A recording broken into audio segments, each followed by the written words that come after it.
Well, I know in addition to all the questions that I had covered in the previous video, there are a lot of questions that you are still looking answers for. So in this particular video, I will be covering these questions. Welcome back once again to my channel. My name is Nidhi and you are watching our FAQ Sunday interview tips. In this particular video, we'll be addressing the next 5 questions in the second part of the video series that I've been making, where I'm addressing questions related to updating your CV or designing your CV when you are submitting your job application. Now, we've already established that CV is really an integral part of your job application because especially in the current situation, a lot of companies will be employing people based on the virtual applications that have been submitted and the virtual interviews that are being conducted. So your CV is that first point of contact that an interviewer is going to have with you at the end of the day. Hence, we'll be addressing really important questions. So please go ahead and watch the video right till the end so that you can get answers to all these questions. What should you include in your CV or your resume?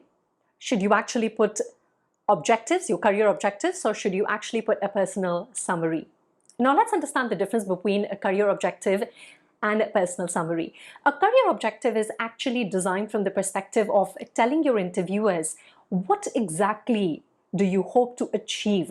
So it's very, very specific in terms of what job are you actually applying for. But in my personal opinion, personal summary is much more beneficial in comparison to a CV objective or a career objective, because at the end of the day, the interviewers are not just focusing on what you really want. The interviewers also want to know what exactly are you bringing along with you. And at the same time, especially if you do not have a cover letter that you're submitting together, I believe personal summary sort of does that work for you. So let's take a look at an example. A career objective would be seeking a position teaching middle school history, geography, or social studies.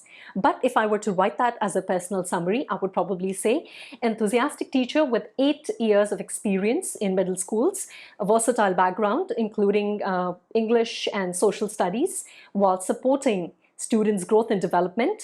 At the same time, calm and flexible attitude that creates an atmosphere that encourages student learning. Should I prepare a CV or a resume which is tailored to the job that I'm applying for? Now let's listen to the question once again.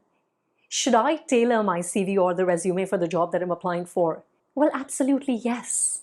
I know that a lot of you out there are still doing this mistake that at the end of the day, you don't prepare your CV and it's a very last minute thing and you just pick up that CV that you have prepared and it's sitting in your hard drive and you submit it, or you basically take it with you for that job interview. But at the end of the day, when a hiring manager is looking or an interviewer is looking at your CV, and we've talked about this before, that they only have about 7 to 8 seconds to look into the relevant information that you've put in there. And at the end of the day, if I'm applying for the job of a cabin crew, but then of course the skills that I've mentioned are not really relevant to the job description of a cabin crew member, the interviewers would not find a connect. And hence it's really, really important to actually look into 2 main important things whenever you are tailoring your CV. First and foremost, look into the job description. The job that you're applying for definitely would have description in terms of the roles and responsibilities, what kind of skill set the interviewers are looking for. So try and incorporate all of that into your CV. That is really, really important. And the second thing that you also would want to look at would be the experience, because at the end of the day, there would be some jobs which would probably not require any sort of experience, but there will be jobs that will be requiring experience. So what exactly should I include in my work experience section? Should I focus on responsibilities? Should I focus on achievements? Should I focus on skills? What exactly are the interviewers looking for? Now, this is really important because, again, I want you to look at it from the interviewer's perspective.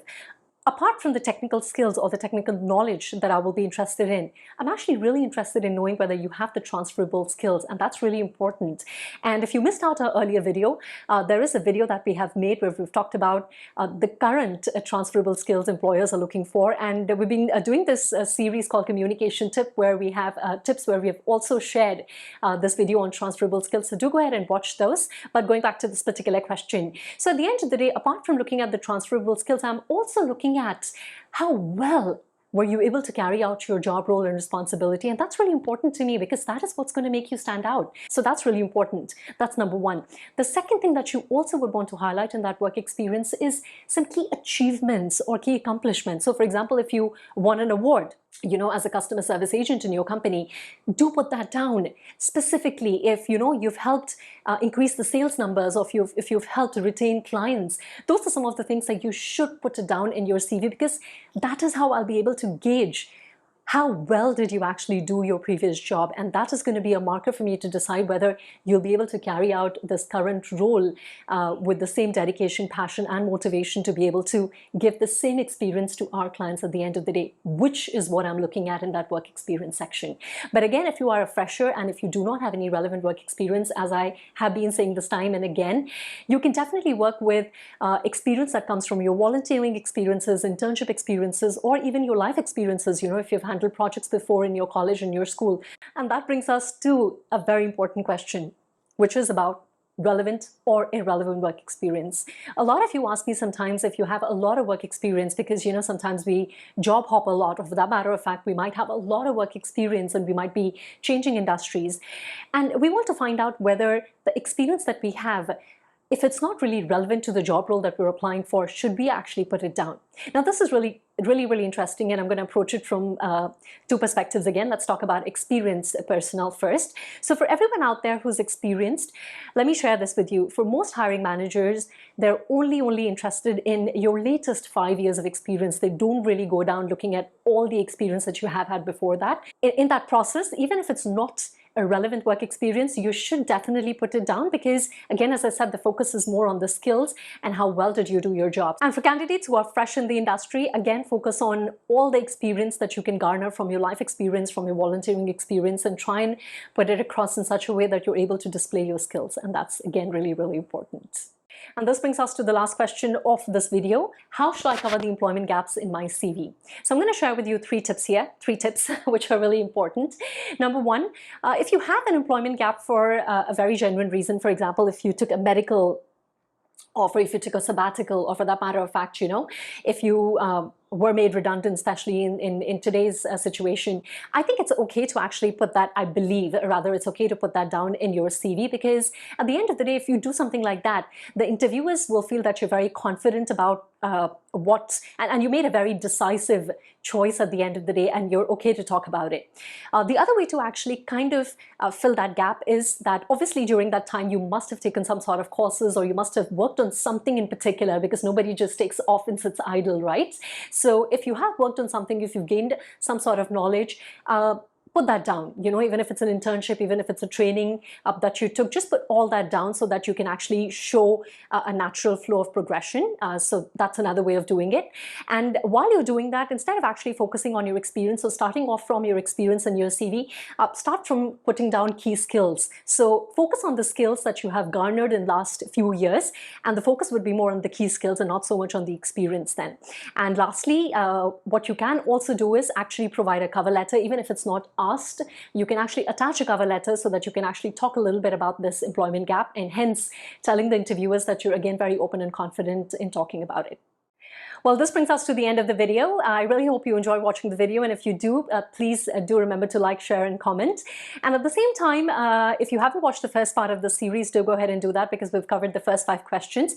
Very important questions when it comes to CV creation, submitting your job applications. And these questions were basically taken from the questions that you had submitted on our website, the portal Ask Me Anything. So do continue to do that, because we take up all questions related to CV, confidence, personality, and contributed to the series that is called FAQ Sunday Interview Tips. And at the same time, do join us in our upcoming webinars if you are someone who's experienced looking at a change of career, or if you're someone who's a fresh graduate and looking at the right opportunities. We're here to guide you, mentor you in the right direction. So do join us in our upcoming webinars. And of course, do go ahead and subscribe to our YouTube channel if you still haven't done that, and press that notification bell so you can be notified when the next video comes out. And thank you once again for watching. Everyone out there, please stay safe, stay happy, and I love you guys.